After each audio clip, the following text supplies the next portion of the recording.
Hey everyone, today we're diving into one of the absolute biggest challenges in modern tech. We're talking about how to actually keep artificial intelligence models reliable in the real world. Because let's be honest, building a fantastic model on your laptop is one thing, but deploying it to handle live, messy, unpredictable data, that is an entirely different beast.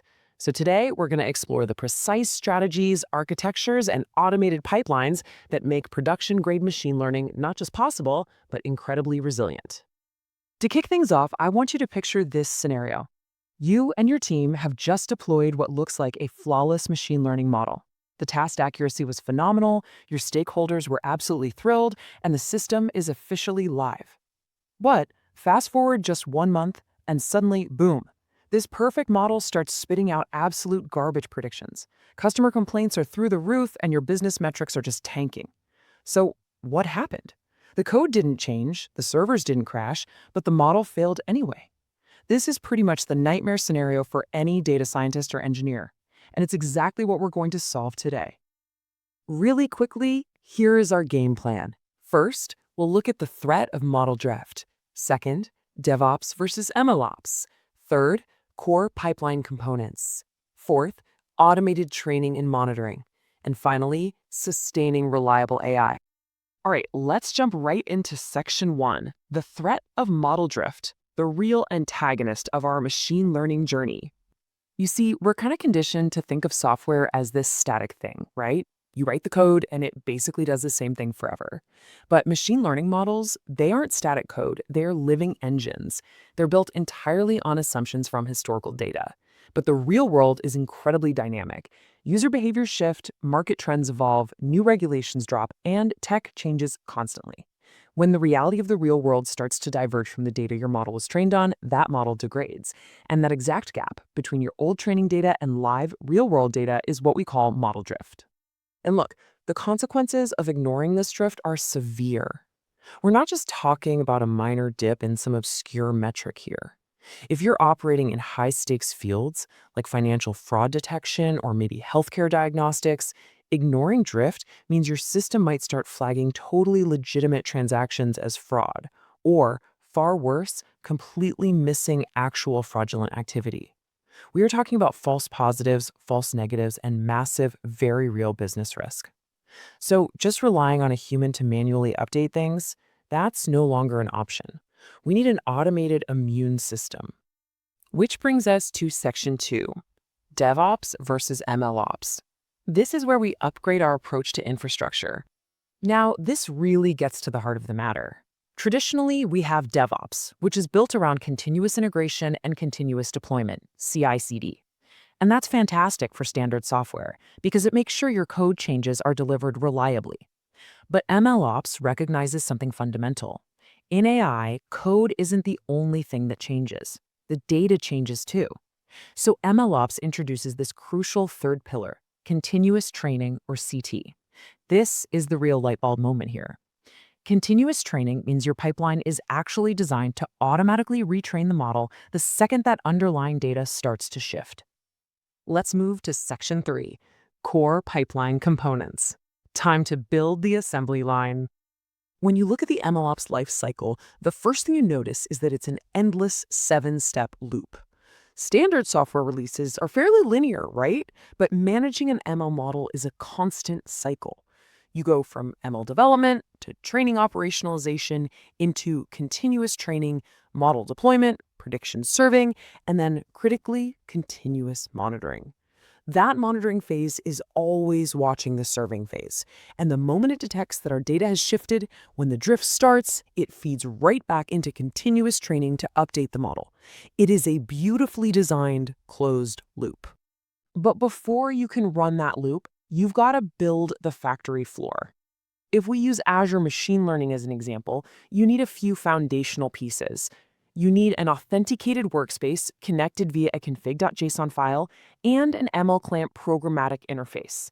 To handle the actual heavy lifting, you'll need managed compute clusters, like the standard _DS11_v2, which are great because they smartly scale to 0 when they're idle, saving you money. And absolutely crucial is a robust tracking system like MLflow, so you can log every single parameter, metric, and artifact. Okay, so once your factory floor is set up, the initial linear progression of your assembly line kicks into gear. Step 1, data ingestion, brings in your raw information. Step 2, feature engineering, takes that raw data and transforms it into a format the model can actually understand. Next up is model training, which is where the algorithm actually learns the patterns. And finally, deployment and versioning, where you package that trained model and push it out into the real world.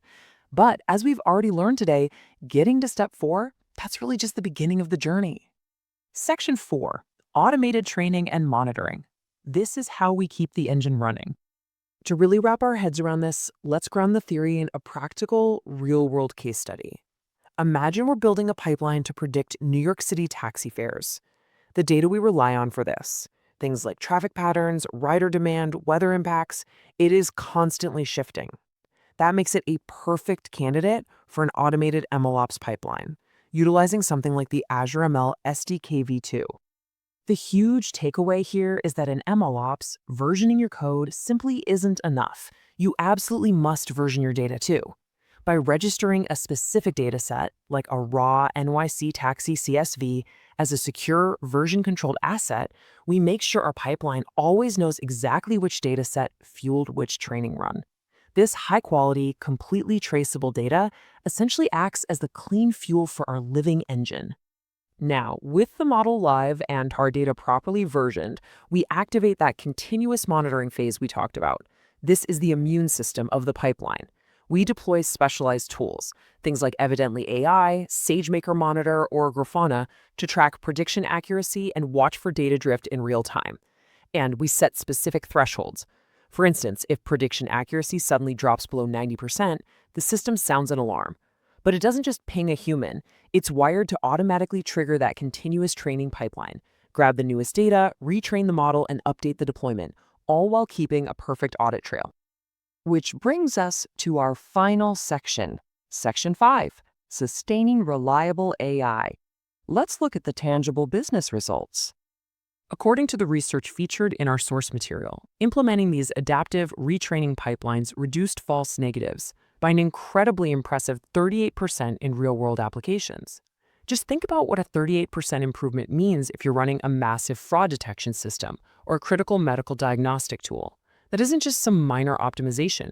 That's a massive reduction in critical errors and a huge win for preserving business value and user trust. And honestly, it gets even better.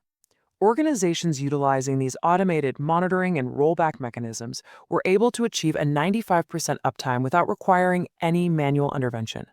Let that sink in for a second.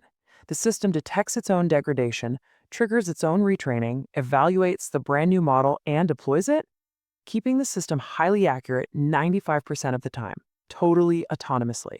That right there is the ultimate promise of MLOps, a self-healing system that frees up your data science team to actually go build the next big thing instead of just constantly fixing the last one.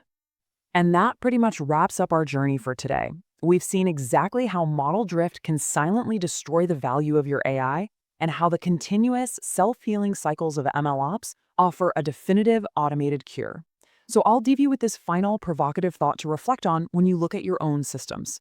The world changes every single second. What is your model going to learn tomorrow? Thank you so much for joining me for this explainer, and as always, keep building resilient systems.